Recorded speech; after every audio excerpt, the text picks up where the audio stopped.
Welcome, y'all. New week, new episode of Tech File. We ain't gonna hold y'all up. We're gonna hit that theme music and get right into it. Hit him hard, let's go.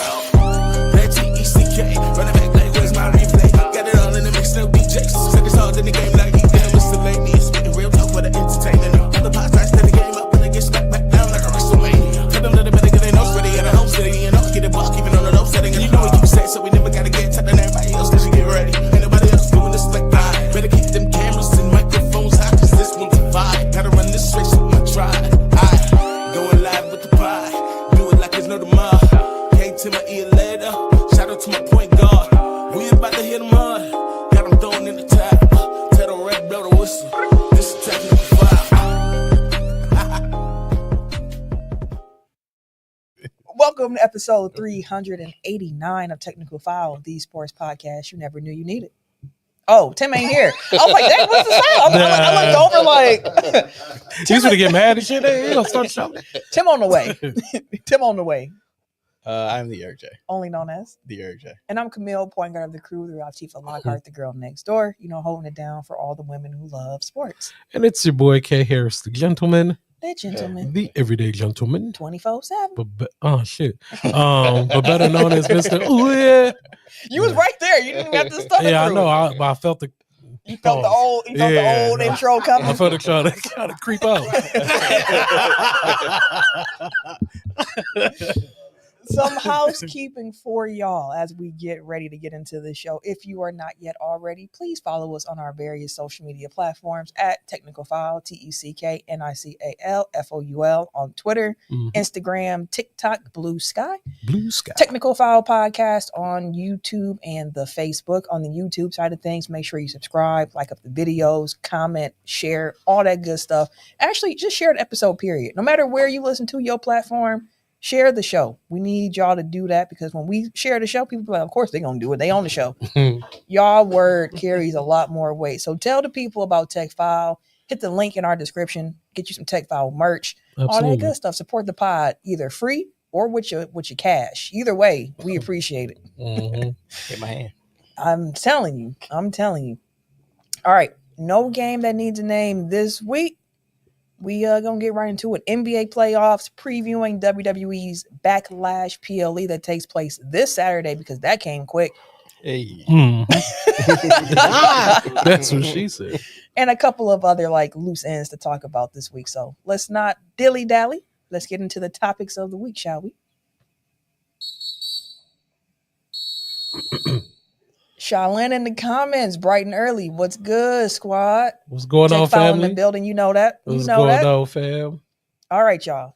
NBA playoffs. Playoffs. Yeah, both our teams at home, ain't they? Just it's crazy. Definitely. We've been doing this. I wouldn't expect it. It was a shock to me. We've been doing this show 8 years. We still haven't got our dream finals matchup of Lakers and Bucks. At this point, I'll just settle for an NBA Cup final. I mean, something. Give me something. We need some kind of competition here, but nah. We actually going to start talking about the Lakers because them Timberwolves, Ant-Man, and them boys, they got the Lakers out of there in 5 games. Expeditious. Just like the Pacers did the Bucks. Hold on with this expeditious. What are your takeaways from the Lakers-Wolves series? We'll start with you since this is your Lakers squad. What's your biggest takeaway after they had the gentleman sweep out the playoffs? Yeah, first, I'm not going to lie. I was very surprised. I was not expecting us to lose. And definitely wasn't expecting us to lose in the fashion that we did. First off, no hating at all. Shout out to the Timberwolves. Y'all definitely were the better team. Y'all, we did not match up well at all against. Shout out to Ant, bro. Woo, that boy be balling. He play at another level, and his play is rubbing off on the entire team. The entire team. Yeah, that edge, that attitude. Everybody is locked in because of what he's doing. And I love it. I love to see it. I hate that it had to happen at the expense of, my squad and everything. But shout out to them, man. I wish them the best, going forward. But yeah, it's sorry, I was gonna say it's kind of crazy that in back-to-back years, we've seen like hit the ant effect take a playoff performer that didn't have the best reputation in Cat, and now Julius Randle, where it's like, you know, they got some backup, or they are backup now for him, and it's like he put a battery in their back, and now they're hooping in the playoffs, which has not been historically. I mean, Cat seems to be kind of reverting back to form, so maybe it is the ant effect. Yeah, but again, like I said, shout out to them. But on our end, we have a lot more work we have to do. Right now, we really have to look at ourselves like we have we have to get bigger. We need a big man, and we need to figure out what life is like without LeBron. Ideally, like, how long can we truly expect LeBron to play? LeBron can't come back next year, but we can't lean on him as much as we did this year. Again, he ain't taking more pay cuts. Yeah, but there's like, again, LeBron's a year older. Like, how long are we going to? This man is 40. I was just going to say, like, how long are we going to bank on leaning on a 40-year-old man to take us to the promised land? You know, I mean, that's what Luka's supposed to do. That's what I'm saying. Thank God we do have Luka. So let's figure out what the Lakers look like without LeBron. Let's build these pieces around Luka. We got two key pieces. We got AR-15. We got Luka. We need to get a big man, and let's figure this thing out. Dude, can't set the Tim's at the door is locked. Okay. All right. One, it's kind of crazy that the Lakers are now the white team, like, and Boston has like all the black dudes. Celtic City has taught me that Boston has been a black team for quite some time. I never gave them the credit for it. I guess their legend kind of who's around them is Yeah. But anyway, that much white, Mikhail, Ainge, Walton. Yeah, but the Celtics are, which I didn't realize, first team to have an all black starting five, first black head coach, first team. First team. Shout out to Red Auerbach. But my question for you was going to be, do you think that this is a byproduct more of the Lakers just caught a bad matchup, or is it kind of like fundamentally they need to go back to the drawing board and kind of rejigger things around Luka? It's a great question. I think it's a combination of both. JJ did a great job coaching throughout the season. He caught a lot of slack for us losing in the playoffs, and I understand it. His coaching philosophy is a lot different, especially when you have a 40-year-old man as your anchor with your offense. But we do need to. We got Luka. That is the blessing for now. Fingers crossed. Fingers crossed. You know, prayers up to God. You know, let's get it. But that's the first thing we need to fucking do is make sure that we get Luka back. Because if we don't get Luka back, then what? Like, we literally, like, we at the drawing board, like, all this hype, all this happiness will be for nothing. See, and that was when I was thinking about, like, what's the biggest offseason priority for the Lakers. That was mine. Like, you got to re-sign Luka because, like, what if he left? Then what? Literally, what do we do? Yeah, we're like, we got LeBron, nigga. What? Like, what are you talking about? Like, no. So I'm just praying that, you know, Luka. It doesn't. Does he have an option? This was supposed to be his extension summer, so it's like. So he should have another year at least under contract, and then after that, I'm assuming he has a player option. We'll double check here. Yeah, but no, again, that definitely should be our first priority. But we got to restructure our team, man. We have our head coach. We got our head coach, and you know, right now we have our star in Luka. Let's just figure out what we need to do around that. I don't know. He does have one more year. Okay, good. And then he has a player option after that. Okay, cool. So again, we have to right now, even though LeBron is still here, he has not told us anything about him leaving. He has to talk to the family, all this stuff. He's going to do what he does all the time. Yeah, that's how he's hinted that he's going. If it is, let's figure this out without LeBron, and let's just go from there. Pelinka, do your magic, man. But you're gonna have to. Yeah, but again, like I was definitely shocked. I was not expecting Lakers to get put out first round. I was not. Man, this ugly ass nigga, man. Bobby Brown just walked in. But no, I wasn't expecting my Lakers to get put out, man. They brought out the gentleman's sweep on us, you know, and everything. But again, shout out to Minnesota. Like, we were definitely outmatched. I mean, like, Rudy, fam. Rudy had 20 and 20 game on y'all. Cooking. Oh, he was going crazy. Rudy was going crazy, some fam. Rudy poos. Rudy. But yeah, he was I'll tell you going one crazy thing though that really surprised me in that series, which is part of why I picked the Lakers, was just like you got Luka and you got LeBron. So come closing time, come fourth quarter, you got some guaranteed guys who can go out there and get you a bucket. Yeah. And that did not happen in this series. Well, again, like that can kind of go back to coaching where like he ran them into the ground. I mean, he did play a whole second half. And was it game 4 when they played the whole second half? Yeah, it did. Okay. Luka, it hasn't had the best track record with conditioning either. And LeBron's 40. Yeah, like, LeBron is 40 years old. And tired. Like, ain't that one of the main reasons why they got rid of Luka is because the nigga was kind of out of shape. He like a beer or two. Yeah. Like, come on now. We got to play to our strengths, man. We got to, do what we got to do. Again, like, I'm not going to jump down JJ's throat, because of that. He did a great job getting us to the playoffs, and we had a good. He was a 3 seed. Yeah, that's what I'm saying. So he's it's not his. I'm not going to put it all on his coaching. It's a correlation of everything. Like our team being outmatched, like we being old and old tied. Yeah, but Minnesota was just a better team, fam. Like at the end of the day, like they play better. And y'all need a center. We do. That's the other offseason priority. Get a center. Mark Williams just posted a smiley face. That made me laugh. After y'all got put out, I don't know if you saw that. He just tweeted the little smiley face emoji, and that's it. It was no words, just the smiley. Y'all could have used them. Yeah. We definitely. Y'all could have used them. Definitely could have. Hey, this is where you got. This is where we start hitting up. Dwight Howard hit him up with a hey, big head. Need a center. Need a center. You saw us. Come out here. Which, real quick, I watched Untold Shooting Guard. It just came out today. Okay. I forgot. I know it was actually a sad documentary when you look at what happened with Javaris, but I didn't realize that. I forgot him and Dwight Howard were teammates in high school. Ooh. Javaris Crimson. Oh, for real? And Dwight Howard were teammates in high school. Ooh, and then they pointed to the fact that when he got off early out of jail from killing that woman, I think the DA at the time was like Dwight Howard's uncle. It was a interesting That's crazy connection, but I would highly recommend y'all go check out Shooting Guards on Netflix. It's very, very good. That's still a wild ass name for that. It's what they were. It's what they were. Shooting Guards is nuts, bro. Oh, we got people love the Bobby Brown comment. They love the Bobby Brown comment, by the way, in the comments. They thought that was funny, Ken. They give me your props on that one. You the one. Thank you, sir. I know. Thank you, sir. Don't even know how to take it. Come back, man. Come back for more. Sit down, don't laugh at my jokes. There's more. Where's the haha? There's more where that came from.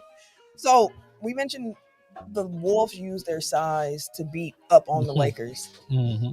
The Warriors, who they have in the second round, that first game is tonight as we record. Tonight. How do you think that the Wolves actually match up with the Warriors? And then ultimately, who do you got in this series? So, Tim, I'm going to start with you since you just recently arrived. Let's get your opinions on the situation. I think that the Warriors will in essence, they just got a gauntlet and a matchup of what they're finna see. Mm-hmm. Because in essence, those teams are built kind of similar. They both have good big 7-footers, skilled big men.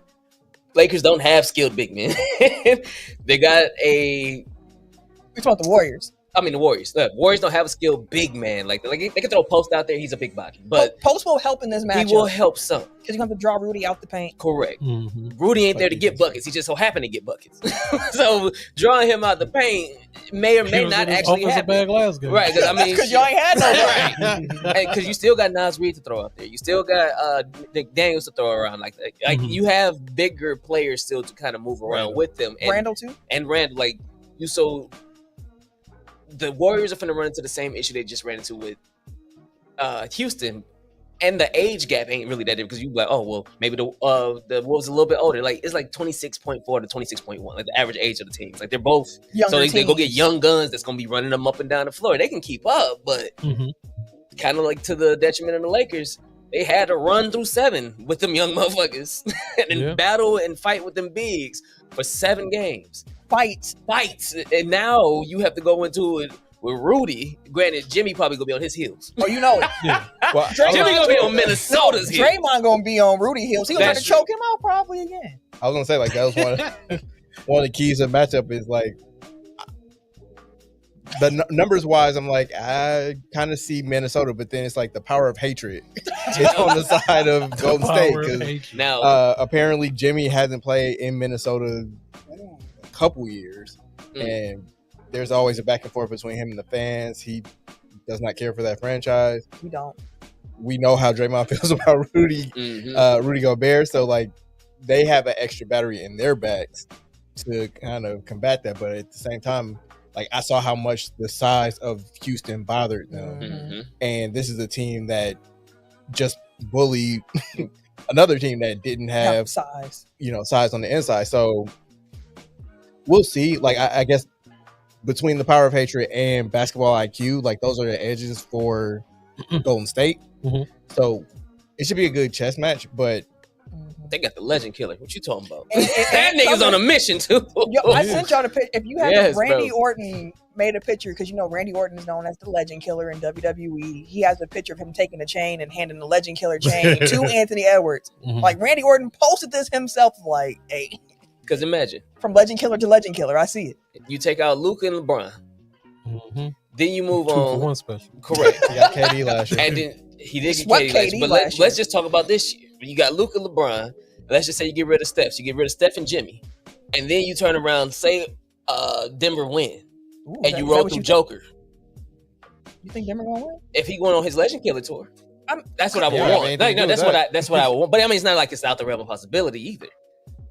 So if he's going on his tour, if we're going to call it a Legend Killer, well, if I'm going to call it a Legend Killer tour, I would like to see they would have to win. Right, that's what I say. I would like to see. Yeah, you're going forward. I'm saying but the reason that he has that nickname is because of KD last year. And honestly, and he got Luka last year too. He did. And now LeBron, and now you can go ahead and collect Steph on that. He done got Luka twice. So I feel like that. Wait, no, Luka put him out last year. Yeah, sorry, it was Denver last year, so he already got Denver. Because they came back. Yeah, they came back.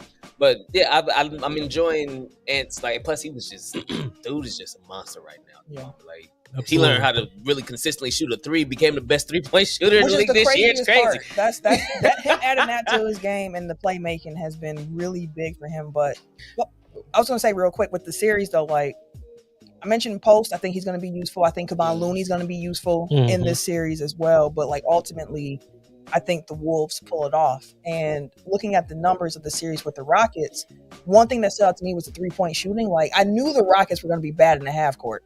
I knew that, but they also just don't shoot that many threes. And the Warriors were barely getting out of these games against this Rockets team. So now we go up against a Wolves team that ain't afraid to play that math game too. We know Ant gonna put up them threes, and he probably gonna not. Dante and Minnesota can win ugly games too. They sure can. The Rockets could only win ugly games. It's so they can get in the mud with you, or they can run the gun with you. Their defense isn't as good as the Rockets, but they still have a good defense, and they have a lot of different bodies they can throw at the Warriors. So no surprise if you listen to what I'm saying, but I think the Wolves come out victorious in this series against the Warriors. The only other thing I was gonna say is going back to kind of that power of hatred thing. I do like that Ant seems to be the only person that's willing to stand up to Draymond. I was reminded of their back and forth where Draymond had fouled on me. He's like, "Damn, nigga!" Draymond's talking shit and he talking shit back to him. And it's I wonder why more NBA players don't do that. They seem like Draymond just be doing crazy shit and then they're afraid to retaliate. It's I don't feel like dealing with this. The way to deal with a bully is to bully him back. Punch him in the face. Bullies get bullied. See what they gonna do. And real quick, Game 7 between the Warriors and the Rockets. The Warriors made 18 threes in that game. The Rockets attempted 18. Damn, that'll do it. That's what I'm saying. When I'm looking at what the Wolves gonna bring to their front door, they ready for it. But they gonna put a police phone. Woo, boy, that's gonna definitely be launching. That's gonna be a fun one. That's gonna be a fun series. It is. Most definitely. So, as we mentioned, Lakers put out in 5 games. Woo, woo, woo. The Bucks did too. They only lost in 5 games. Dame tore his Achilles in Game 4. If you were listening to last week's show, you heard our live reaction to the way the Bucks lost Game 4 to blow a 7-point lead in 40 seconds. I still can't believe the Bucks lost that game in that way. I still can't believe Gary Trent Jr. had 12 points in overtime. Was the reason they got the lead. And did a reason. And then had 2 straight turnovers. And then his doppelganger did the Spider-Man meme. And Malik Beasley the did next the exact same thing. Just missed it. He just dropped the ball.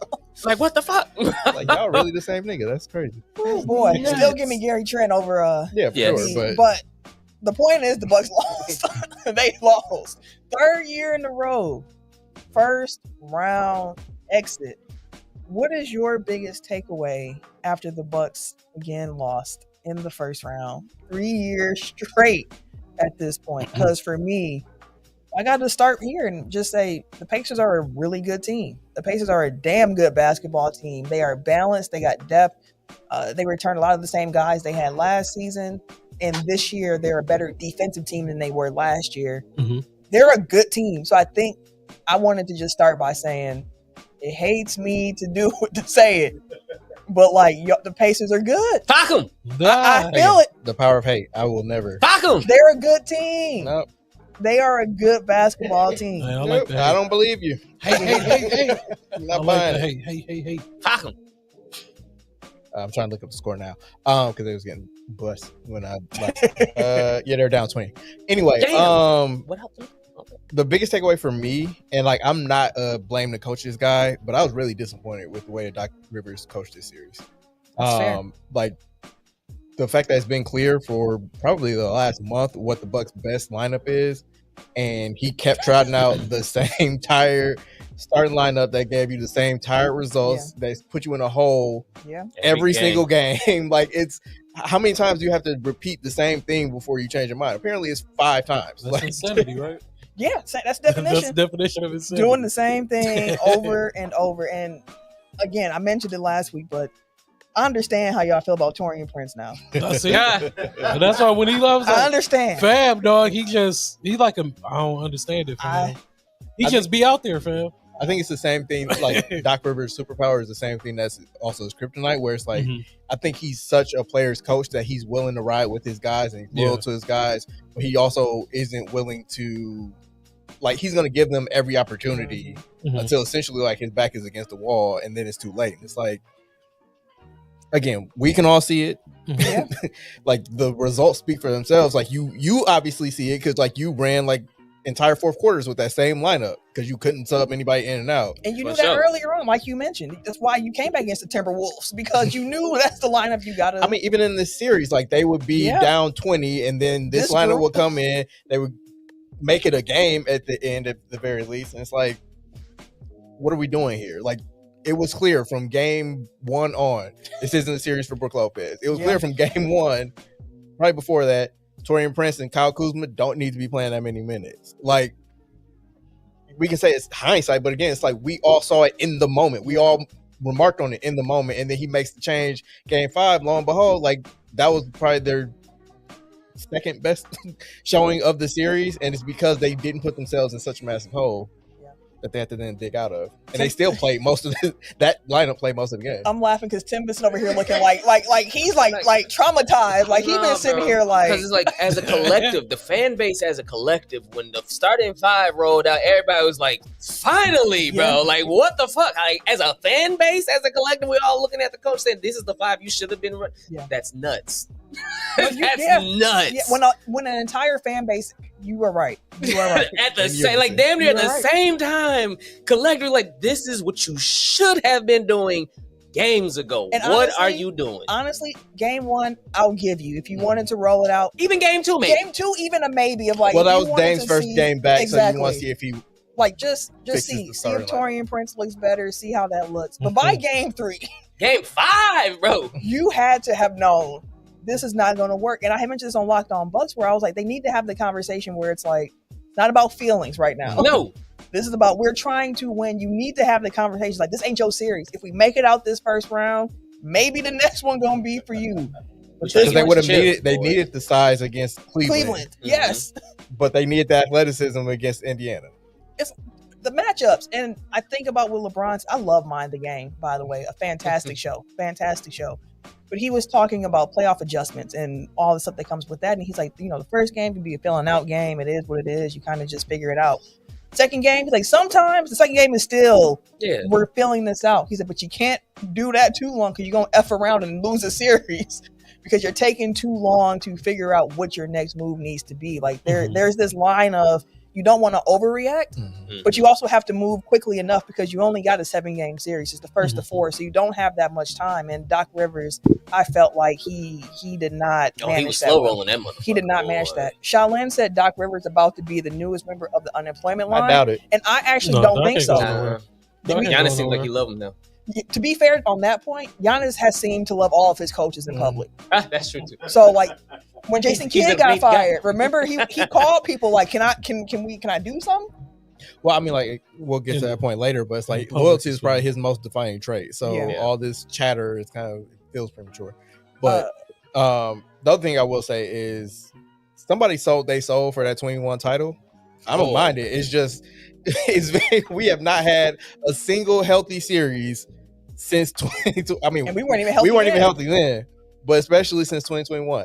Chris, 21 or 22 was Chris, 23 and 24 was Giannis, 25 Dame blows his Achilles. Like Dame also got hurt last year too, halfway through the series. And Chris was on 2 broken ankles, so still giving him 40. Golly, Chris Middleton. You know, man, I miss you. Again, people, at least he's available. He's going to play. They know they're going to, you get and he won 20 shitty minutes of one player, or you roll the dice and maybe get, I will say, though, Chris Middleton would have been a target on defense had he been on this Bucks team, but he's going to run with him. But they finally were willing to play zone. Like, I think zone kind of helps people that are mobility. Ooh. All right, well, we ain't about to get into the what-if world. No. But I will ask you this. I'm saying, like, all them people taking victory laps, like, Chris got shut down for the rest of the season. Yeah, it's like, because he's on the lottery team. They weren't trying. When he played, they normally did well, so they didn't want that. But, Ken, do you have any thoughts on that Bucks series as someone who's not as close to the emotional line of what happens with the Bucks? It just from what I've seen and from all the texts I get from you guys, it's like the Bucks are just outplayed, and it seems like Indiana, for this series, I know it's hey at the end of the couch, but Indiana was the better team during this series. And so y'all are tapped in. I don't know like how it feels or how the culture or how everything is feeling with the Bucks. Like, is everything cool? Do y'all think Giannis is happy? Do you think the locker room is how it normally is? Like, how's the temperature right now? That's a great question. And it actually leads into one I wanted to ask too, which is just around like, should the Bucks trade Giannis? Because your question of is Giannis happy there? Mm-hmm. He had a post recently, it's just emojis. It was like the praying hands emoji and the salute emoji. Mm-hmm. And he's wearing the Bucks warm up, and people have been trying to decipher what does this mean? And all thing he's just trying to get a fit on. I didn't try to get a fit on. I didn't think much of it until the Bucks reposted it, and I was like, okay, that's a little different. Because we knew that after the season ended, Giannis was going to have a conversation with the front office, and they would figure out how they want to go about things. Mm-hmm. And everyone else wants Giannis on their team, so it's a lot of conversation about Giannis should we trade Giannis. I've said it before. I'm gonna say it again. Mm-hmm. Unless he asks for it, you do not trade Giannis. You don't do it. I think people really have forgotten how bad it was before we had an MVP on this team. I didn't forget. We had all our draft picks. Exactly. So now you want us to be bad without draft picks too, because here's the other thing. People saying trading for assets, which I get. But keep in mind too, if the Bucks are bad, our own draft picks we don't have. The Pelicans still have them. The Trailblazers have them. So unless you're doing a trade that involves one of them two teams, particularly I would actually point to the Pelicans to get some of your picks back. Yeah. I'm just really not all that interested. Mm-hmm. I'm not interested. I think that the 5 that we saw that we've all pointed to as the Bucks' best 5 last season, Kevin Porter Jr., Gary Trent Jr., Giannis, Bobby Portis, and AJ Green. And 60% of them are free agents or can be. Them 5. Most of the team. That's who the Bucks need to try to bring back. Okay. And they need players that fit into that mold, because Giannis mentioned 2 different times, one in the regular season, one in the playoffs, about how he likes to have the ball in his hands. I like to initiate the offense. He used an analogy about a cookie jar. I don't know if you saw that one. When he was like, like if you have a cookie jar, if your mom has a jar, and when you finally get the jar, you're going to want to try to get as many cookies as you can, right? But if you always have the cookie jar, you can take your time because you have the cookie jar. You can have one cookie now, take the time, come back later, have another one. And that's how he feels about having the ball in his hands, where it's like when he's not the person who's initiating the offense, he might be doing a little bit more because he's like, I don't know when I'm gonna get my cookie back. Well, how does that? How does that play with Dame? About the Dame trade in retrospect. Yeah, that's what I'm saying. Like, how does that work with having Dame? Well, I mean, like when he comes back, he ain't gonna have the ball that much anyway. So I think because of the Achilles too, it changes the dynamic a lot for this Bucks team. So point forward for Giannis. I think that's the way forward. Let me piggyback off of you with that because that's kind of coincides with the same thing I was saying. Where one of the 5 that we had on the floor should stay. Yeah. We need those 5 that started game 5. Yep. We need them back next year. I think that's the blueprint. I don't think it necessarily has to be those same 5. Like ideally, yes, but like what works around Giannis, and like that lineup gives you an archetype of what works around it. I want all 5 of them niggas back in the Bucks uniform. I feel you, but I'm just saying, like, it's like people watch Gary Trent play, and he's gonna get offered a lot of money. How much money though? That'll be the question. Because how much are they willing to spend? The Bucks are gonna mid-level. They have the mid-level, which is about $14 million that they can use between the two of them, between Kevin Porter Jr. and Gary Trent Jr. Who they should use that between. So, but I feel like they should keep those 5. I said need to come back. And like what Camille said is, if he wants to stay, to be fair, the sentimental people left is Bobby, Pat, and Brooke. We're about to be gone. But that's where I'm going with it. It's like, all right, the big sentimental joint one was Drew. The big other sentimental was Chris Middleton. I get it. Thanasis is another sentimental. Like, honestly, having his brother around and on the team helped a lot. He'll be back this year. So to that point, though, I'm not saying that he don't have a strong relationship with none of these guys, but everybody knew them 2 for sure was huge. And in order to keep Giannis around, we had to make sure that either one of them 2 had to stay until he didn't want them around.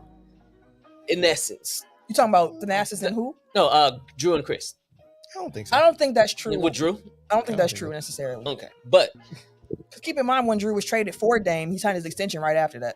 True. Now, he had the okay. That goes into the loyalty thing. That goes into the will he be traded thing. Will he be here? Because a lot of the things that happen, he okayed.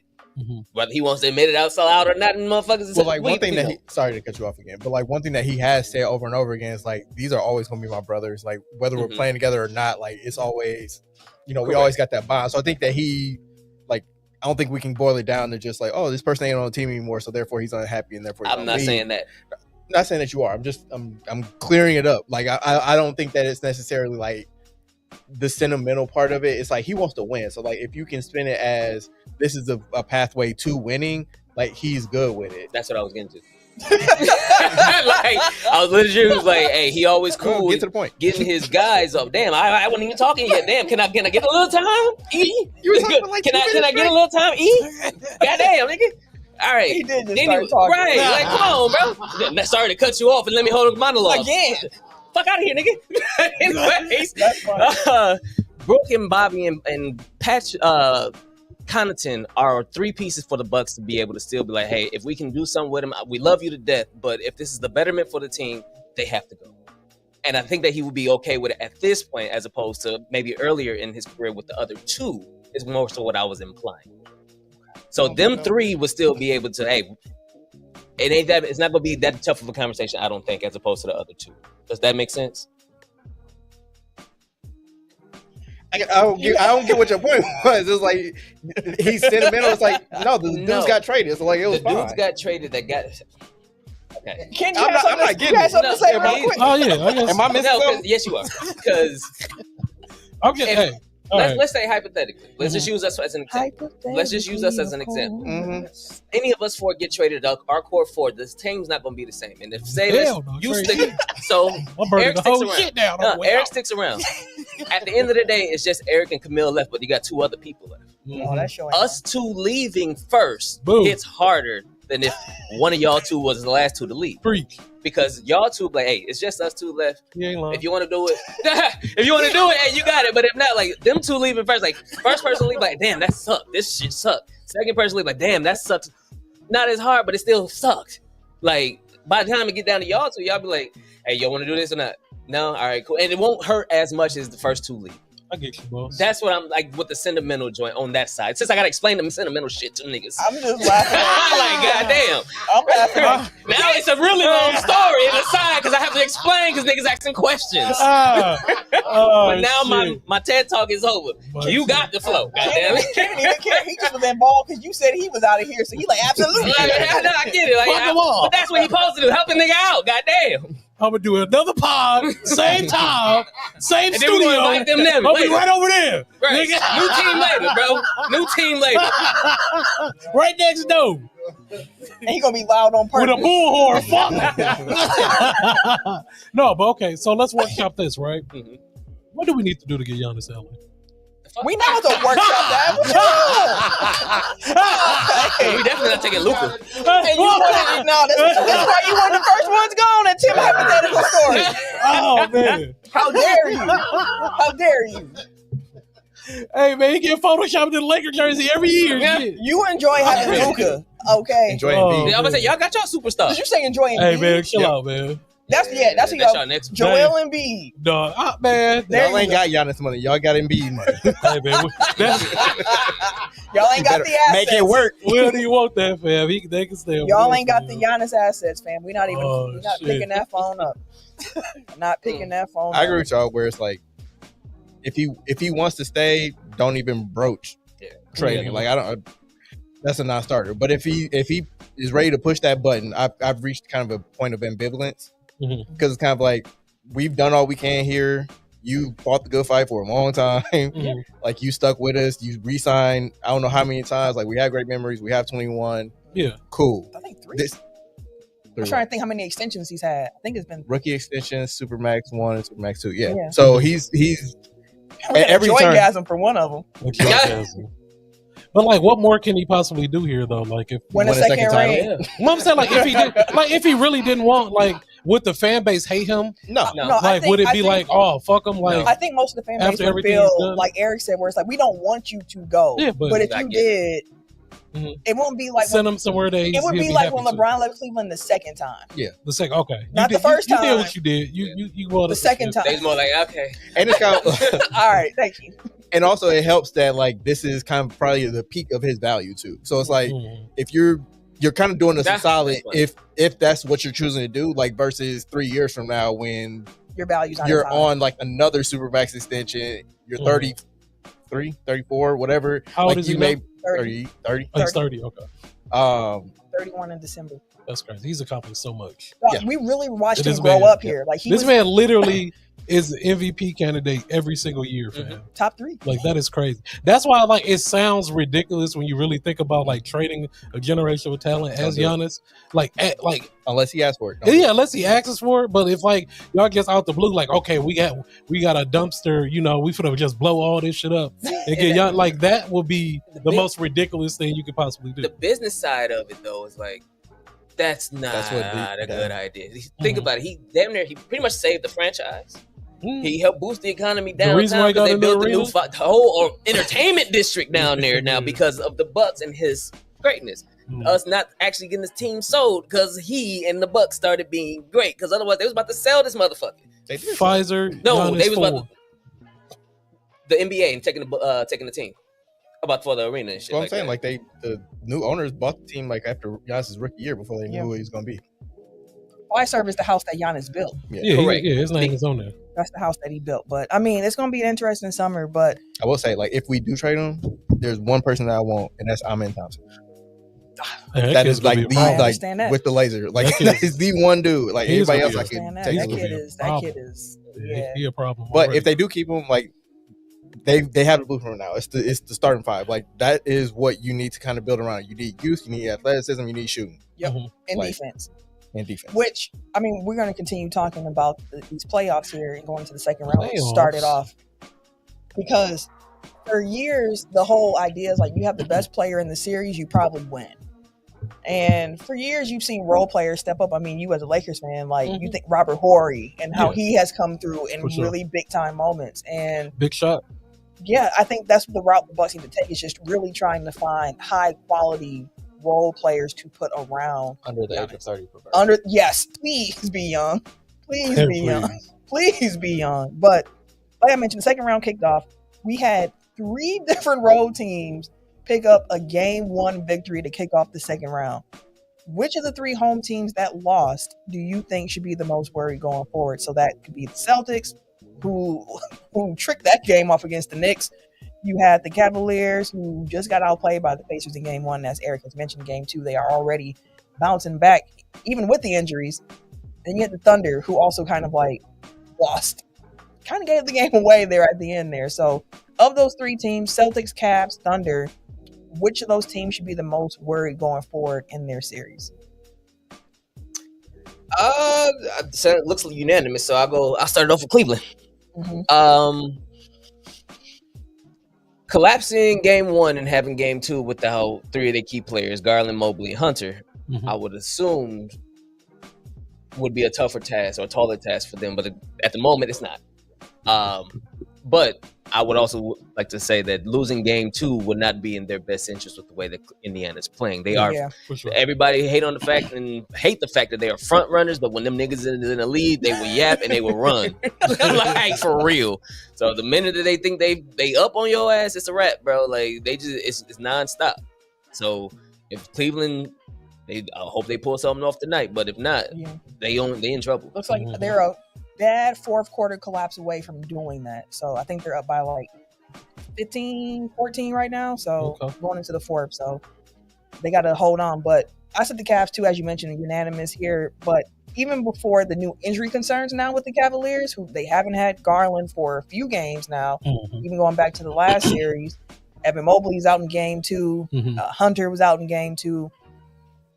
Before the injuries, the Pacers, like I mentioned before, a good basketball team, got off to a slow start, and I don't think many people were paying attention to how good they were once that calendar turned, because in the Eastern Conference, they had the 3rd best record from January 1st on. Like, the Pacers' record was 33-13, the Cavaliers were 35-13. And part of the reason for the Cavaliers having a little decline there at the end, quote unquote, was their 3-point shooting. And in game 1, when they lost, it was 3-point shooting, which was part of their biggest problem. So, like, I have some concerns about the Cavs' depth and just how consistent they'll be able to continue to knock down that long ball. They had a great series in the first round. They can do it in the second round. They should keep rolling for sure. But again, the Pacers are tough with the depth that they have and how many bodies they can throw out and still not feel like they lose a beat. So just looking at the game 2 stats real quick for the box, like, it looked like Cleveland has outshot Indiana by at least 15 more shots. And they have taken 8 less threes, but it's like 9 out of 10 for Cleveland and 10 out of. I'm gonna have 9 threes for Cleveland, 10 threes for Indiana. Like, it's weird. Like, it's right there. I know. I mean, when you see a game, to your point, where the shot discrepancy is that high, where it's like the Pacers at this moment have taken 58 shot attempts, the Cavaliers have taken 75. Like, that's the first thing I always look at is offensive rebounds. And then look at turnovers. And that's been the story of this game. The Pacers normally don't turn the ball over. They have 17 right now. Good Lord. In game 2. That's a lot of turnovers. Through 3 quarters. Meanwhile, the Cavaliers are out rebounding, have 6 more offensive rebounds than the Pacers too. So that's always an area to take a look at. But any other thoughts on the Cavaliers needing to be worried from either Ken or Eric? I don't think any of these teams need to be overly worried. But I think by process of elimination, like, they should be the Cleveland. most worried. Yeah. I'll throw this out there too. Thunder, an interesting game 1 loss for them. I think this series is gonna go 7 with Denver and OKC. And it's gonna come down to the role players. Whose role players are gonna step up? Because if the Nuggets can get the role players they got, like, to close out game 7 in the first round, where you got Russ coming through. You got Christian Braun coming through. You got Aaron Gordon coming through. Like, if they continue to do that, they're going to be a tough out. And it's going to be against the Thunder's role players who didn't shoot well in game 1. So, like, whose role players will step up? The Thunder have not had a lot of close games throughout the season. The Nuggets, a little bit more battle tested in that way. Shout out here getting punched on. I've had, like, I've respected what both teams did this year, but both Cleveland and Oklahoma City, like, are both kind of giving me Eric Bledsoe Bucks vibes, where it's like you're a machine in the regular season. Like, you don't really get tested the whole way through, and then you get to the playoffs, and like people kind of adjust to you, and you don't really have a change-up pitch. Like, you don't have anything else to throw at them because you haven't been forced to do so all season. And it's like we saw in the NBA Cup Finals, which again, one game doesn't really isn't representative of the season, but like we got one banner. Get choked up. I know that banner was so beautiful. But what we saw was like kind of the worst case scenario for Oklahoma City, where it's like the role players don't make shots, their secondary stars can't really create that way, and then it's just like if you key on Shea, you can kind of gum up the works for him. So it's like I've kept that in the back of my head all season. I'm kind of like I got to be able to see it, and like J-Dub hasn't really stepped up in the playoffs. Like he was fine in the first round, but like when it's nut cutting time, like he doesn't instill me with much confidence. Chet is still like great defensively, like he can make outside shots, but he's not somebody you're gonna put the ball in their hands to create something really. And it's like so much falls on Shea, and it's like if you're gonna gear it's like sell out to stop Shea and force everybody else to beat him, there's a chance that those players might not be able to do it. That's fair. And just for an update, quick 5-0 run for the Pacers. It's a 9-point game. Timeout to the Cavaliers. Jesus. I was looking they at don't their die. box score. They don't die. No, I was looking at their box score for the quarters, and first quarter is what bit That them in the sunk ass. up, yeah. It was 17 in the first, but after that, they haven't scored under 34 the next two quarters, bro. Like, the Pacers are and they good, might put up man. another 30 points this quarter the way they're Telling running. you, that's a good basketball team. But flip If side, Dr. coach, you'd be like, we're just gonna bring Also, back freshman. I think that's a great point. The Pacers have a great coach, Rick Carlisle. Oh yeah. My he goodness, definitely that man did. coached some circles around Doc Rivers in the first round. But we're not talking about them no I think more. they broke the record or tied the record for most playoff games coached against each other. They did. They have the record themselves. It's Doc Rivers versus Rick Carlisle. Most I games wonder coached who against. has the lead in that. I mean, I wouldn't be those surprised. Mavericks teams and those I was Clippers gonna say, teams. Carlisle, you like Jim Carrey. The Mavs teams. That's what the Mavs teams made AJ a fan. Flip side of that last question, though, which of those three teams, so Thunder, Celtics, Cavs, do you actually have the most confidence in bouncing back after a weak start to game one? Ken, I'll start with you. I'm gonna say Boston. I feel like Boston is built for it tough. We know the type of team that they are. They're very well coached. They actually play team ball. Like any given night, like both of their stars can swap roles, and one can be the leading scorer, and then one can they're a very well put together squad. So I feel like Boston definitely is a team that really don't have to worry too much because we already know what they can do and what they can bring to the table. I think game one was the Knicks' best punch. And it took a lot for them to get there. And the Celtics, like, we know they love shooting threes. That's no surprise, but all threes are not made equal. And I feel like in the first half, up until like halfway through the third quarter when they were still running up a lead, the way you create the best threes is when you can touch paint, cause help to come in, you kick out, and you continue moving the ball. Make sure the ball's moving faster than the opponent. Find the open three from there. In the second half, once the Knicks started really coming back in that game, it was a lot of ISO, like, I catch the ball here, I'm going to shoot a three. It wasn't like creating really good looks. It was like, I'm about to shoot this three because I got some space. And then Jason Tatum reverted back to like the worst version of himself. Eric's version. So playoff Jason Tatum is what he refers to. Eric's favorite version. Every year we've seen him besides last year where he just said, I'm going to keep doing sidestep threes. Like, what are we? You are 6'9". Taking that midi. He didn't take none. Word? It was all step back three. This man just kept. I was like, Tatum, you are 6'9". Please go back to the rim. Y'all got Karl-Anthony Towns in foul trouble because y'all was attacking the rim, and then y'all went away from it. He had like 4 or 5 fouls. Celtics got to play better. They got to be smarter. Yeah, like you said, like they took. I wouldn't say necessarily the Knicks' best punch, but like that's the blueprint for them to win a game, and it still took the Celtics having like a historically bad shooting night from three. 25%. KP leaving the game at halftime. It still went into overtime, and they were still pretty much right there the entire game. So it's like, yeah, Boston has a much higher margin of error than any of the other teams. Yeah. Tim, you have a different team besides Boston. What's that team for you? OKC. They're the best team for a reason.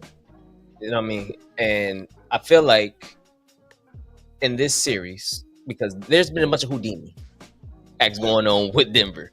Denver has been skating and escaping shit by the hair of their damn chinny chin shit. Aaron Gordon hit his first game winner last series, and his second one this series. These acts of greatness is coming out of nowhere. These fucking rabbits and shit. I feel like you're going to have to put a seal on that damn hat at some point, or they will. And OKC would be the one with the top hat. So I think they'll come out on top. What an analogy there. Okay. I think they'll come out on top at the end of this, though. Like, I really do. It's one of those. This isn't the first time they was there. Mm-hmm. Last year, they had their second round loss. For them, I guess each year it's a progression thing. So you went through your shit last year. Let's see how you bounce back this year. Let's see how you run. I think that it will be, because of the steps they took this year as a team, that they will be able to take that step again this year. It's just Denver came out, they skirted past their ass, but they punched them in the mouth. They caught them real quick. Denver was just close enough throughout the game, and then in the fourth quarter they found a way to, which honestly, that performance from Denver in game one, super impressive, especially coming off that 7-game series they just had off of 1 day of rest. Went into OKC, got a big win. That was quite impressive. My question to you, Tim, with you picking the Thunder, goes on what Eric was saying. Do you have any concerns about them not being as battle-tested, given that this playoff series could go the distance? That's kind of what I was referring to, like, about last year's series. Because last year's series and last year's playoffs, it was like, y'all good, but y'all young. Yeah. You ain't been there yet. You ain't had that defeat yet. You ain't had that salty taste in your mouth yet. Last year, they kind of got a little bit. Yeah, they lost it. So this year, I feel like if they get put in that situation again, they'll show up and they'll rise to it. Because again, last year's excuse was y'all haven't been there. Now this year, you've been there before. What are you gonna do with it this time? If you have to go there again. But I mean, like, they still showed like the youth and immaturity last night and the collapse. So like they haven't necessarily learned. Like maybe they do, and maybe they rise from this. But I still haven't seen them in a moment where it's like things get tight. We find a way to persevere. Like I feel like Memphis more lost that series than, I mean, like, it wasn't close. So I'm not saying like they should have won, but I'm saying like even in game 4 when it was a close game, like Memphis just kind of fell apart in the fourth quarter, and that's why they lost. So it wasn't that Oklahoma City just took the game by the neck and like forced. That's a terrible analogy. But like it's not like they took control of the game and won it. Like it was more so like Memphis just like ran out of gas at the end. I hear that, but the series can be 4, 5, 6 games and stuff like that. I don't think that it will. I think it's going 7. I do too. To be fair, but I think both Western Conference playoff series going 7. Yes, I had to think about it for a second. What's the other one again? No, I was having to think if I said that too, but yeah, I did. I think it's gonna be fun. I think it's gonna be fun to watch, and we'll see who else got rabbits. That's fair. All right, let's do official second round predictions as we wrap up the playoff talk here. So for me, my official second round predictions: Pacers in 6, Celtics in 6, Thunder in 7, Wolves in 7. It is a 5-point game. I don't care. It's goddamn Pacers, boy. That's crazy. They're missing 3 stars. If the Pacers win game 2, fam. Come on now. They without Garland, they without Mobley, and they without Hunter, who's a key backup. Like that's nuts. Even if I do grant you that they're a good team, like they've gotten a lot of injury luck. You need luck to win a championship. Last year they got a lot of injury luck on the way. It's you need to be talented, you need to have some luck, and you need to be healthy. And I'm not listen. The way we got our championship, I'm not saying we did it on the back of Chris Middleton in the third round. I'm thinking about that net series. That net series where I keep going back to where they just kept getting injured, and then KD had his big old shoe. I'll take all that luck. I don't care. I want the championship. I don't care. Be lucky than good. I'm telling you, you got to be good too by this point. But like, you got to be good. You got to be lucky. You got to be healthy. I mean, you can say it's luck that the Bucks wound up playing the Hawks instead of the Sixers. Yep. Although again, like Ben Simmons on the team, so maybe one of them. I don't care how many games it takes. Cleveland better beat the Pacers. Boston is 6. OKC. I'm gonna change that after yesterday. I'll still go OKC 7. And Golden State 6. Okay. I got Boston. I got Boston, OKC, and Minnesota in 7. Indiana in 6. Yeah, Cleveland 7, Boston in 6, OKC in 6, Minnesota in 7. It's gonna be a fun second round. I'm looking forward to It's continuing. been some games already. Oh my goodness! And this yes, one, it sounds like it's heating up again. That's bro. what I'm saying. I keep checking the score. Like, I got to see that one, but no, it's been fun. Anything else y'all would like to discuss NBA related before we move on to previewing Backlash? Really quick, NBA draft lottery is Monday. Crazy. Yeah. So let's go top 6. Lottery odds are Utah, Washington, Charlotte, New Orleans, and Philly and Brooklyn. Let's say of those 6, which would you most like to see Cooper Flagg go to? Say those teams one more time. Let me get that one more time. You got the Jazz, Wizards, Hornets. That'd be interesting. Pelicans. No. Sixers. No. Brooklyn. Nah. Probably Wizards or Hornets. Or Hornets. One of them for two. sure. Yeah. One of them two. With the Hornets, that'd actually LaMelo and Brandon Miller. Yeah, and Brandon Miller. That'd be nice. And Bridges. Yeah, we're gonna say Hornets. I'm gonna say Hornets. Yeah, I'm gonna go Hornets. I'm gonna go Washington. He a fucking. I feel like Washington is like a guy away from being decent. Yeah, like they need they have like all the role players that you would pretty much want, but they don't have like kind of like a central player to kind of play around. I mean, but New Orleans had a lot of really bad injury luck last year. I don't want him to join the injury. It's kind of like that with Charlotte with me, where it's like That's I feel like too. both of these places like is where you go and your career just doesn't take off the way that it's supposed to. Not even necessarily complacency. I just feel like, and I'm suspecting that's kind of like the old school Bucks, where it's like the organization around it just isn't strong enough. Where like your injury prevention team isn't great, like your facilities aren't great. It's not upgraded. It's not an environment that's conducive to winning, and it's more than just like bringing in the right players. Like you have to have an infrastructure around it, and it's like if you have year after year the same problems keep popping up, it's like. That speaks to more to me than just like basketball stuff. Like it's everything that's around it. That's fair. Cooper Flagg, he gonna be a problem. You don't believe in Cooper? No. Oh, I was gonna say. No. I was like, who he gonna be? I don't have a problem with Cooper. I'm just thinking. Can't wait. These white boys. They like it's funny because I was like, they coming back, bro. They be shooting, dunking on motherfuckers, getting jazzy with the bag and shit. Like, I'm on now. Getting jazzy with the bag. Getting jazzy. Shit, look at AR-15. That motherfucker got a goddamn. They be bowling, fam. He threw a bro. Don't let him wear a headband, fam. AR-15 be going crazy with the headband. He needs to get a playoff. His superpowers. Yeah, he needs to get a playoff headband because we was talking about how he was a third. We talking about how he was a third player in him. Hey, bro, relax. The third player in the big. We could do that too, fam. We could do that with him. One interesting thing is that the Sixers pick is top 6 protected. I was thinking Sixers. And they're in the 5th slot. So they have a 64% chance of keeping their pick. I would love for them to also fall makes out. it a 34% chance that they lose it. So they're like right on that edge. And I'm with you. I am rooting for that to happen. Who gets it if they do? OKC.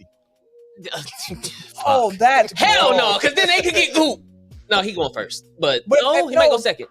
No, they only get it if it's outside of the top 6. Yeah. So they wouldn't be able to get Goop. Yeah, it's just a. So if we watch that lottery on Monday and you see the Sixers name come up before 6, that pick is going to the Thunder. Yep. Damn. Which is why if you on this show, I brought up in like January of like, hey y'all. That's why they started shutting everybody down. That's why they made sure we are losing as many games as possible. I forgot what their losing streak was like after the trade deadline, but that was not on accident. No, it was not. It was not. All right, y'all. Let's move into Backlash Wrestling. Because Backlash is already this weekend, y'all. I did not. I said, dang, that came quick. Ditto. That's what she said. Dang. Record prediction so far for wrestling PLEs throughout the year so far. Tim is 11-9. Eric is 16-5. I am 17-4. Ken is 14-6. We will be making predictions for Backlash as well. But before we do, just a quick question. How do y'all feel about this build up to Backlash this weekend? Because it felt like it came really quick. And also like Saturday night main events in like 2 weeks. So like it just feels like it's a lot happening after a very long WrestleMania build. I don't like. I've missed half of it because like I just don't watch SmackDown anymore. Through just being busy and it not being compelling, to be honest. Like your top champ doesn't really show up that often. Who like you've got Randy Orton, like Cody's gone, Roman's gone, Jacob Fatu, and the U.S. title picture is heating up. But beyond that, like women ain't really doing. Like it's just not. Their tag divisions is better than Raw. That's one thing. And I feel like they took offense to being left off of WrestleMania, so they really going up. That TLC match was they was going outstanding. Crazy. They definitely was going crazy. Outstanding. So I don't feel like it's been a particularly strong build. Like I think that they're resting on the fact that you got Cena and Orton. Like you don't really have to build that. We know exactly what that is, and building off of like the nostalgia of it, pretty much. It's gonna be a slow match. It's like you saw a slow match. Yeah, the pace gonna be slow. For the 8 millionth time. I haven't seen it, so it's gonna be first off. Listen. Well, I mean, like every Randy Orton match is a slow match, and we saw what Cena can do in 2025. So, hopefully, they can do better than that. What match are y'all most excited about? Because looking at the doc here, I'm the only one who had a different match. I'm very excited about Dominic Mysterio up against Penta. To be fair, I made that pick before that match got announced. And I can't wait to see it. I like Dom as a champ. I do too. But the only thing I am on, because they have really been pushing Penta, and I can see them allowing Penta to win just to get, because it's Dominic. Yeah. So it's like Dominic is gonna be fine without the title. People like he's still gonna be good and like let Penta get it. So that's why I think that Penta kind of could win that match. A little early prediction. Yeah, I know, my bad. But kind of with you on that too. Yeah, so I can see, but I didn't realize that how much I really like enjoy like seeing Dom win the championship until I saw him win it at Mania, and I was like, oh damn! I was like, he came a long fucking way, fam. Like Dom definitely came a long fucking way. People hated him. He couldn't even get words out. Well, last year, this man couldn't say hi without getting booed and everything like that. But just seeing the growth in him in the ring, on the mic, everything, his character, like shout out to him, man. He living the dream right now. I think the two of them are gonna have like a really fun match. Yeah, like it's gonna just be a fun the actual wrestling aspect. It's gonna be a lot of flipping and shit. This may be his coming out party, so to speak. Like Dom's like, he gonna get in his bag. Now. Yeah, he gonna get in his bag. I mean, y'all all picked the same match for the one that y'all most looking forward to. So tell the people why y'all looking forward to that Fatal 4-Way U.S. title match. What you mean, bro? You got some heavy hitters, man. Shout out to Chun. Shout out to Chun.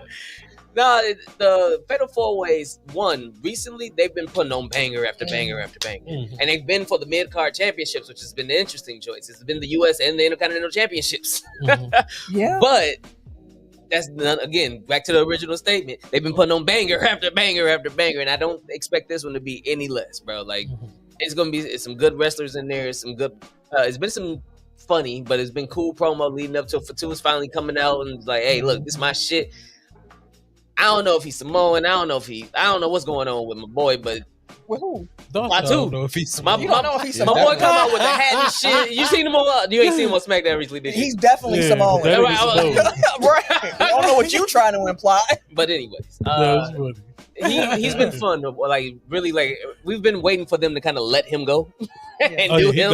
And so now he's finally there. We're like, okay, this should be fun. So I don't expect him to lead until later, but I expect him to have a fun run. Shout out to him too. He came a long way. Remember, he was in the stands like a year or two ago. Yeah, and everything. just watching. Now he U.S. champ, man. I mean, as he said, he was in jail cells. Now he looking out airplane windows. That's definitely dope, man. Shout out to him. For sure. Okay, let's get into some actual predictions here. John Cena, champion, versus Randy Orton. Boo. You booing everybody? Yeah, might as well. Hey. Looks like a clean tech file sweep with all of us thinking that John Cena retains. He's not gonna lose it yet. Oh no, not yet. That's gonna be the most live part of the match. The entrance. Horn's gonna turn it up. It's in St. Louis, so I'm sure Randy gonna get the bigger pop. Outside gonna be live as shit. They gonna be singing the theme song. Remember, Cena he ain't charismatic no more. He just walk out. I like it. I was gonna say I love that for like his Mania entrance. You know, you're expecting it's a Mania entrance. He's gonna go all out. He said no. You get nothing. And I even like when the all black and when he did the promo where he was killing. I only got this many dates left. That was still my favorite so far. I was like, okay, John, I'm effing with it. Although when he had this promo with Randy Orton, he said Randy told him to have some kids, and John Cena got offended. Yeah. How dare you? I've been raising y'all kids for 25 years. I don't want none of my own. I see what happens to these people. I said, dang, John. Okay. Lyra Valkyria, the IC champion, against Becky Lynch. Who you got? Becky. The Baxter. Though that was a good promo yesterday. It was. She did. She put over a great promo. You put Lyra. Okay. Yeah, great promo. I'm going with Becky as well. Shout out to her. But Becky, I took out the trash and the recycling. I'm like, God damn. And that's kind of why I think she'll lose, because I think the trash Bayley's gonna come back and interfere. Gotcha. Which would make a lot of sense. And then you can move it to Bayley. I didn't even think about that. You move it to Bayley, Becky. Yeah. That's true. Because initially I was just like, she's kind of doing she had her interview recently. She's kind of like with the John Cena joint. Like, look, I got scars. I wear them proudly, bro. I done gave my lifeblood to this, and y'all dare call me Hogan? Like, what the fuck is that? Not him. Y'all call me him after all I did for y'all? Y'all don't deserve me. I'm like, we're going to Cena route for all of the vets right now. But so my thought process of that was, I'm like, well, shit, then she'll probably take it. Like, fuck it. If y'all go call me this, I'm going to lean right into that shit. Like, everybody kind of doing that route right now. She's a dastardly heel. I don't think there's anything that she wouldn't do. Dastardly heel. Nothing that she wouldn't do for the victory. John Lynn said he thinks Cena wins as well, and he said Becky for the dub in that match. The Baxter. Gunther versus Pat McAfee. Clean sweep over here. Yeah, it's the ring general. That mess. It's going to take God on Sunday to take now, this also throat. Might be a really fun match. Yeah, I think it's going to be fun. It's going to be shenanigans for sure. But Big Goon, if Big Goon lose, where does that story First of all, go? Goon has not lost many times either. And now he's going to go on a losing streak? Yeah. And for him to just lose, like, that'd be nuts. Yeah. We've seen it before. Asuka went undefeated for a while now because she's going to win for a minute. Shinsuke. I mean, even Solo lost for like a year. I'm saying Rusev was undefeated for Solo goddamn long, and then all of a sudden he couldn't win shit. He came back ripped as fuck. Yeah, he did. Yeah, he did. Fatal 4-way. He was like that in AEW. Well, last time you saw him in WWE, okay. Who was watching that? Oh, yeah, no, that was last time I saw that brother was when he was Rusev. What was he in AEW? I forgot what it was. Miro. Yeah, that's what it was. Damn. You didn't finish your sentence and I understood the whole sentence. Exactly. That's crazy. I've been around you way too long. Way too long. Intercontinental Championship Fatal 4-Way match. Jacob Fatu versus Drew McIntyre versus LA Knight versus Damian Priest. I need to make an official prediction because I don't know. Like I feel like this is where they finally pull the trigger on Solo and Fatu, like starting their thing, and I think that this is a good way to get the title off of Jacob. Like he got the moment at Mania, he's established now. He can lose without taking a pin. He can lose without taking a pin. Okay, that makes sense. I hear you, but who you gonna pick? I don't know. I'm gonna let y'all talk and I'll pick. Well, we all going with Fatu. He just got the belt. I feel like at least give him the first title defense. Yeah, like I think he gonna have a little run. I think. Yeah. Fatu in the comments. But if we was going with what you said, then McIntyre.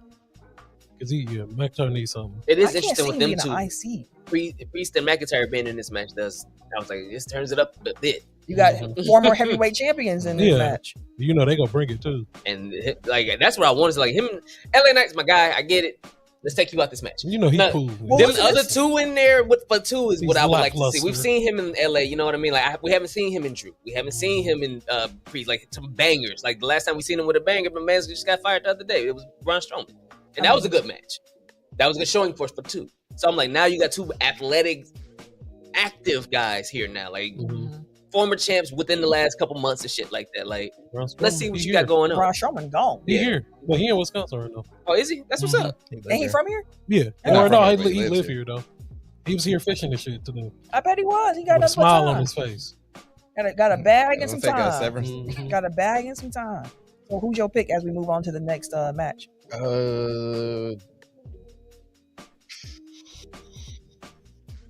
Drew, I guess. Well, that's the one that makes the most sense. That McIntyre pick. Dominic Mysterio defending his title up against Penta. Give Tom his first title defense too. Yeah, I think we got Dom all across the board here. We got Dominic winning. But like I said about Penta, man, he can't keep losing. He can't. So it's probably not going to be a clean finish. Yeah, it probably won't be a clean finish, but they gotta figure something out with Penta because they're trying to push him. Judgment Day dudes, like there's more enough of interference. Tim Boy, El Grande Americano. Oh yeah, he coming out of interfering and stuff too. Which I mean, Penta had a 4-on-1 yesterday and still won. So he about to lose this upcoming 4-on-1. But so my whole thing with Penta, like you said earlier, like initially I was like, Penta's been getting pushed since he's arrived. That's what I'm saying. They pushed the shit out. It would not be surprising for him to have won. But to your point, Dom's evolution has been good to see, and him getting the title now, like everybody was geeked for him to win. Like as wild as it's been, it was a lot of people cheering and happy the fact that he actually won. For sure. Him holding on to the title also furthers the Judgment Day storyline too. So because he's starting to throw his weight around, like he already sent Finn to take care of AJ Styles. And Finn keeps fucking up, getting interference and shit like that. Like, are you doing this shit on purpose, my boy? Like, how you the only one getting kicked out of the match? Everybody else out here still fucking together. You the only one getting kicked out. Okay. So little stuff like that. But that's why I feel like Dom will win it and keep it. But I did consider Penta because I don't think he's lost yet. Outside like the Fatal 4-Way and shit. But like, no, he's lost. I've seen him getting pinned. No, he's lost. Like, other Braun. It was It was on like a SmackDown or a Raw or something like that when he lost. Shaolin said Penta is his pick, and OK in the comments said El Grande isn't back to his 1940s form. Let him cook. El Grande Americano. That's my boy. The T-shirt is so funny to me because it's so plain. It just says El Grande Americano, and that's it. I was like, okay, man. And now like Chad Gable's his biggest fan. Right. Who was in line with me? Damn, nobody was in line for the field goal at the draft. That was you and Noman, yeah. So you could ask Noman. There was a dude behind us, and he had on, it looked like a luchador mask. We saw him. He had on a crazy fit. Yeah. And I was like, what's your wrestling name? And he was like, I don't have one. I just have the outfit on. I was like, you be El Grande Queso. El Grande Queso is crazy. What color was he? He was a white guy. This man said the big cheese. Noman was cracking up. He was like, the big cheese, bro. El Grande Queso. The big cheese is hilarious, though. All right. Sorry. As we get ready to wrap here with some quick hits, Eric, I know you wanted to quickly discuss Shador Sanders here. Shador. I did, but I forgot what I was going to say. We just didn't talk about it last week. So, like, I think there's been, like, a lot of consternation about, like, why did he drop? Was it Dion's fault? Was it this? Was it that? Was it collusion? Blah, blah, blah. It's like, from everything I've heard, like, he just had bad interviews. And people wasn't really like... He even said it himself, though. That he wished that he would have... He said that he wished he would have went into the process with a different mindset. He didn't take it as serious. That's what he thought he was that dude, like a can't miss prospect, and therefore, like, you get a lot more leeway with the ways you can act. But, and his daddy Dion.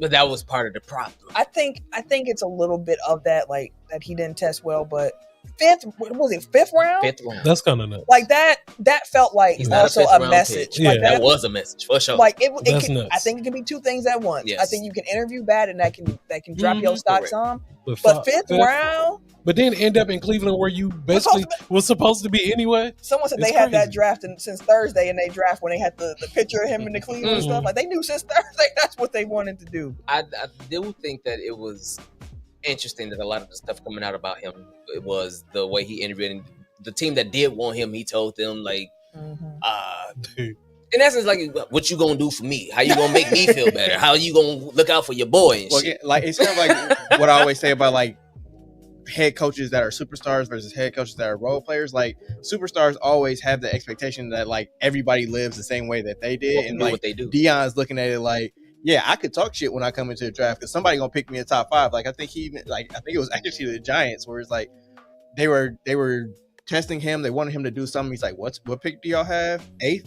I'm going top 5. I'm not even gonna answer. So it's like, you know, he goes through this process and he's like, you don't need an agent because, again, we get picked top 3. We get to pick where we go. We can call our shots. Like, oh, I don't want you in Cleveland. I don't want you in New York. I don't want you here whatever. Like, we can pick our spots. and like they're going to be kissing our ass. So, like, really, you want to know what their vision is for you, and it's like you're still interviewing for a job, and again, like not having an agent who can kind of stop your slide, essentially, like where they can figure out, like, okay, set expectations. Even like if it's really going badly, they put you on. Like you wouldn't know, like you wouldn't be expecting like I'm going first round. Like you set the expectations and then you get it out into the public. It's like, okay, don't expect them, because it looks bad if you're expecting round 1 and you go round 5. Whereas like if you're expecting round 3, 4, and you go 5, it's like no big deal. You know what I mean? Like it was a slight agent. Like people look at agents like, oh, they're just there to take 10% of your money or whatever it is. It's like they actually earn that money through their connections, through understanding how the process works, through preparing you for an interview with the team. Where it's like, no, don't go in there acting like you know, whoever. Like, go in there, understand, like, I'm going to prep you. We're going through this. We're going to make sure that you know exactly how you're supposed to answer these questions. Like, they're saying, like, they put in, like, fake like installs and he didn't catch it. And then instead of being like, oh, my bad, I didn't catch it, he got confrontational about it. It's like, I can see a team looking at him like, I don't want to work with you. Right? You trying to trick me? You trying to trick me? You trying to set me up? Like, yes. That's exactly what I'm trying to do. Did you catch it? No. You know who I am? Someone who didn't catch this in his... And you know my daddy? And that sucks. It does suck for him because it's one of those mindsets where I seen it on social media somewhere. There was like, his brand is legendary. Damn, he got 47 tonight? Yeah. His branding and his brand name is pretty much legendary. They was like, but you haven't been legendary yet. Yeah. I'm like, that's not me. That's somebody else. It's just one of those like that coincides with what the mindset, the temperament, the things that they were saying that caused the slide. Not saying that that's actually the case, because we also know that there was collusion behind that. Because ain't no motherfucking way. But it is what it is on there. Yeah, but he's wearing number 12 too, by the way. Cool, good for him. Yeah. Good for him. That's a good quarterback number. Good quarterback number. That's one thing I am kind of old womanish about. I don't like some of these numbers that some of these guys are wearing. Like Matthew Golden. We're like 21 or some shit. Matthew Golden, our wide receiver on the Packers, he's 22. They gave him 81 first. A receiver. He has a running back number. Yeah, 81 makes sense. They gave him 81, and he was like, hell no, give me 22. With that 22. He said I believe it's partly because 22 teams passed on him. And he said his grandmother's favorite number was number 2. So you got a reason for picking 22. And honestly, if you catch touchdowns and you be great, I don't care what your number is. I'll get over it. Shit, but I will Jacobs complain got number 8. I don't like that either. I do think it's cool when linebackers have the single digit number. That's kind of cool. But I also miss being able to look on the field and see the numbers and be like, know exactly what they are. Yeah, by their number. Yeah. All right. One more thing before we get out of here, some NBA coaching news. So Greg Popovich stepped down from the Spurs officially here. Is he hurt for real? He just got dunked on and sorry. Okay. But yeah, he does seem to be in pain. The Spurs have gone with Mitch Johnson as their new head coach, and the Grizzlies have taken the interim tag off of their coach. Is it not even gonna try? I don't know. Thomas. I'm gonna learn his last name eventually. Right now, I don't know. I'm gonna let somebody else say it, and then that's when I learn. Is it Lasala? We can go with that for right now. Yeah. But congrats to them. I also saw Doug Christie also got his interim tag removed in Sacramento to be the head coach for the Kings. That's what's up. Yeah, hold it up. So just shout out to the new coaches taking over for their new teams going forward, and hopefully Donovan Mitchell is all right because he like extended his back kind of in the yeah. Hopefully they're gonna need him. They can't have too many more injuries on that Cavaliers team. So. That's the show for this week. Shaolin said, boy, my eyes are getting bad. It say gang gang? No, it says Greg Pop, a.k.a. El Jefe. Oh, El Jefe. Yeah, you thought they said gang gang? Gang is crazy. Lord Jesus. I saw the G. I said, shit. Jesus Christ. Let's say gang gang. That's 5 letters. That's 5 words. I got 3 more words. I thought the first part said gang gang, but the second part looked like a different word. Regardless of such, I was sitting here looking like that. Was it Tom and Jerry, the meme where he's looking like with his eyes squinting? I didn't know what was happening for a second. But our old girl that was standing there with her hands on her hips. That too. That too. boy, these lights be blinding me, and then the word is small. It's a lot going on here. I'm laughing at you. I couldn't see the shit. See, I got that's gang for real that time. No, that's gang. Yeah. That is gang. What it say? See, and you got glasses on. I ain't say I can see. Remember, he takes his glasses off to see. That is right. That is